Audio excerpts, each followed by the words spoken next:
Hoje viajaremos ao encontro da civilização iorubana, que está localizada no sudoeste da atual Nigéria, na comunidade no Benin, Togo, Serra Leoa, Cuba, Brasil, dentre outros. A sociedade iorubana tem origem aceita que Ilé-Ifé, ou simplesmente Ifé, é a cidade que é considerada pelos iorubás o lugar de origem de seus primeiros grupos. Ifé é o berço de toda a religião tradicional iorubana, um lugar sagrado onde os deuses ali chegaram, criaram e povoaram o mundo, e depois ensinaram aos mortais como os cultuarem. Nos primórdios da civilização, Ilé-Ifé é o berço da terra.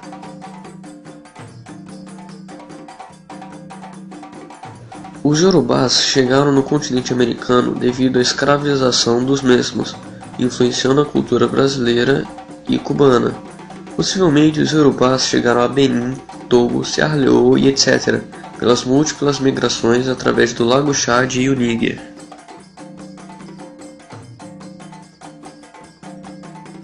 Após a fundação dessa cidade, o povo teria se espalhado pela região e se estabeleceu aproximadamente no final do primeiro milênio, possível época da criação de Oyo, capital política dos iorubás, e a criação de cidades independentes com seus governantes e com seus camponeses.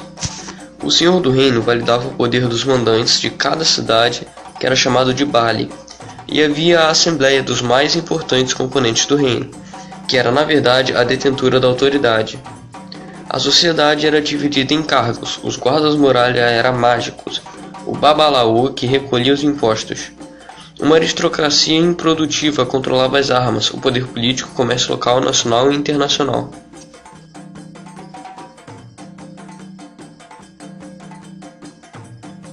Eles criaram uma forte economia através de agricultura, comércio e arte de produção. Suas notáveis e únicas tradições com os iorubás, que viviam em sociedades urbanas e produziram obras de arte extraordinárias desde o século V a.C. Durante esse tempo, os iorubás começaram a usar o ferro para criar armas e ferramentas de metal como facões, enxadas e machados, que tornaram mais fácil o cultivo da terra. Por causa do aumento da agricultura, a comunidade iorubá começou a crescer e grandes cidades foram criadas.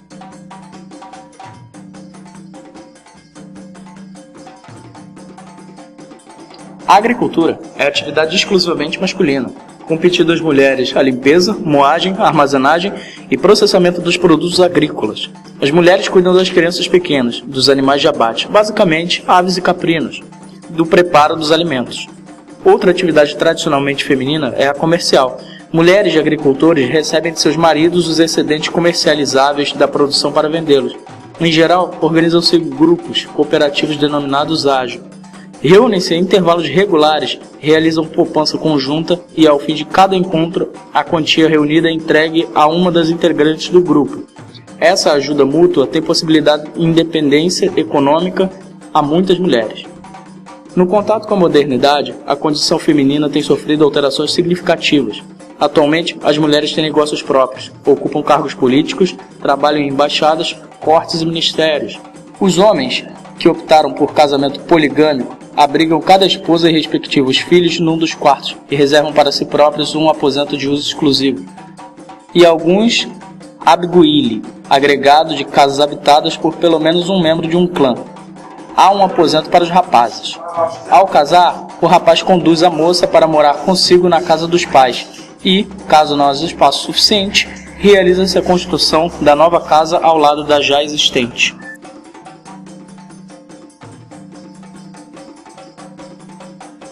Os povos africanos se apoiam integralmente no poder da oralidade, a qual, no caso das tradições iorubás, se mantém ao longo dos séculos no interior dos poemas sagrados de Ifá, de onde esse povo extrai a base fundamental para preservar seu legado, mesmo distante do lar, nas Américas, especialmente no Brasil e em Cuba. A palavra oral tem um peso sagrado, pois traz em si mistério do culto àquilo que se encontra em uma dimensão invisível ao olhar humano. Mais que isso, ela é a esfera da vivência dos povos africanos, particularmente a dada aos dos iorubás. É ela que permite à geração transmitir sua herança ancestral a que lhe sucede, preservando assim sua cultura original. O caráter consagrado da palavra lhe confere o dom de criar cenário, pois ela abriga um universo mítico.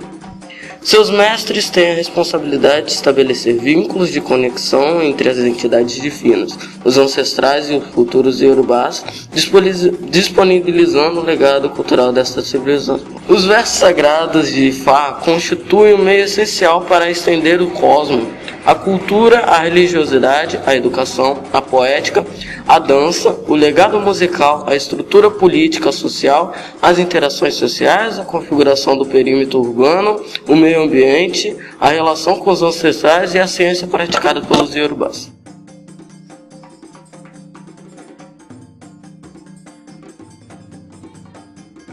Ao contrário do Brasil, onde inúmeras divindades passaram a ser cultuadas em um mesmo tempo, na Nigéria as divindades são cultuadas cada uma em seus respectivos templos ou sociedades, existindo em cada cidade nigeriana os respectivos templos de cada divindade. Contudo, cada divindade possui um templo principal na cidade de sua origem. Por exemplo, o principal templo de Xangô encontra-se em Oyo, o principal templo de Osun encontra-se em Osogbo, e assim por diante. A religião tradicional iorubá prega a existência de uma divindade de enorme grandeza, que governa a terra e é chamada Olodumare, que equivale a Deus, Alá, Jeová dos outros povos. Este criou a raça humana e governa a terra, chamada pelos iorubás de Ile-Aye ou Aye, com auxílio de outras divindades chamadas Imolé, popularmente conhecidas no Brasil como orixás. Cada divindade desta possui seu corpo sacerdotal, que através das comunidades, casas, templos, conventos, sociedades, preservam e difundem seus cultos.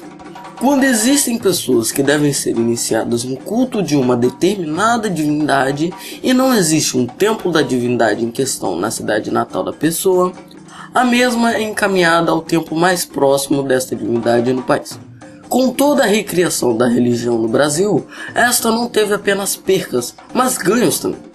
O ato de cultuarmos várias divindades em um mesmo templo, por exemplo, facilitou para os iniciados e devotos das diversas divindades,